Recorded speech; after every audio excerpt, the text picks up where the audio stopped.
பொன்னின்னு ஒரு பொண்ணு ஆத்துல குளிச்சுட்டு இருக்கும்போது, அங்க நீந்தி வந்த ஒரு பையன் அவ தோள்பட்டையில கைய வைக்கிறான். ஓங்கி அறைஞ்சுட்டா பொன்னி. அடி வாங்குன இந்த பையன் பொன்னிக்கு அத்தை பையன் தான்.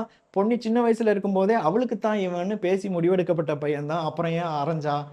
சக்தின்னு ஒரு பையன் இருக்கான். அவனுக்கு கண்ணே தெரியாது. அவன தவிர பொன்னிக்கு வேற எவனும் கண்ணுக்கு தெரியாது. அதனால தான் அடிச்சுட்டா. அந்த அத்தை பையன் சிங்கப்பூர்ல இருந்து வந்தவன். நெறைய சொத்துலாம் இருக்கு அவன்கிட்ட. ஆனா இந்த சக்திக்கு தங்குறதுக்கு வீடு கூட கிடையாது. கோயில்ல தான் இருப்பான்.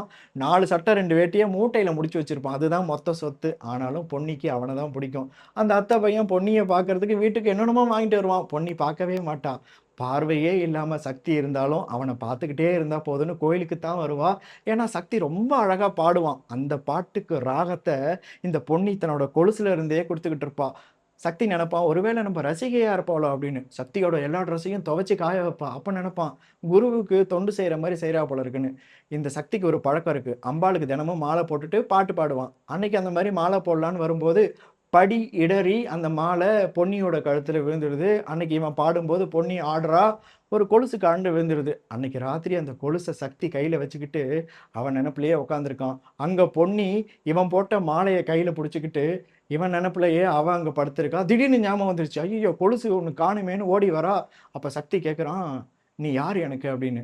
அவ சொல்றா, "அம்பாளுக்கு போட்ட மாலைய நீங்க என் கழுத்துல மாத்தி போட்டீங்க அப்படின்னா, நான் யாரு உங்களுக்கு?" அப்படின்னு சொல்லி கேட்கிறா.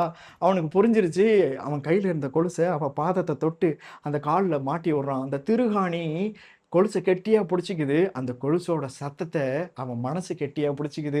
அந்த கொலுசுக்கும் அவன் மனசுக்கும் அப்படி ஒரு பிணைப்பு. அவ பாதம் நடந்து வரும்போது கையில ஏதாவது எடுத்துட்டு வந்தா கூட, கையில இருக்கிறது என்னான்னு அவன் கால் கொலுசு சத்தத்த வச்சே அவன் கண்டுபிடிக்கிற அளவுக்கு, அந்த கொலுசு இல்லாம, அந்த கொலுசு சத்தம் இல்லாம இவனால ஒரு நாள் கூட இருக்க முடியாது.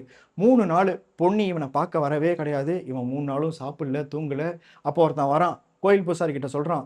பொன்னிக்கு 3 நாளா உடம்பு சரியில்ல. மூலிகை இருந்தா குடுங்கன்னு கேட்குறான். மூலிகைய வாங்கிட்டு அவன் போம்போது மாட்டு வண்டியில ஏறி போறான். இவனுக்கு கண்ணு தெரியாதுல்ல. இவன் போய் மாட்டு வண்டிய கெட்டியா புடிச்சுக்கிட்டான். ஒரு நாய்க்குட்டி மாதிரி அந்த மாட்டு வண்டிய புடிச்சுக்கிட்டே பொன்னி வீட்டுக்கு போய் பாட்டு பாடுறான். நிக்கவே முடியாம படுக்கையில கிடந்த பொன்னி பாட்ட கேட்டதும் பறந்து வரான் அவன் கிட்டக்க. அவன் சொல்றான், "பொன்னி நான் சாப்பிடாம கூட இருந்துருவேன். உன் கொலுசு சத்தம் கேட்காம என்னால இருக்க முடியல" அப்படின்னு. அப்ப பொன்னியோட அம்மா பாத்துடுறாங்க. வந்து கேட்குறாங்க. யாருப்பா நீ? முழு கதைய பார்க்கறதுக்கு என் பேருக்கு கீழ காதல் ஓவியம்னு இருக்குல்ல, அதுல ஒரு கிளிக் பண்ணுங்க. நன்றி.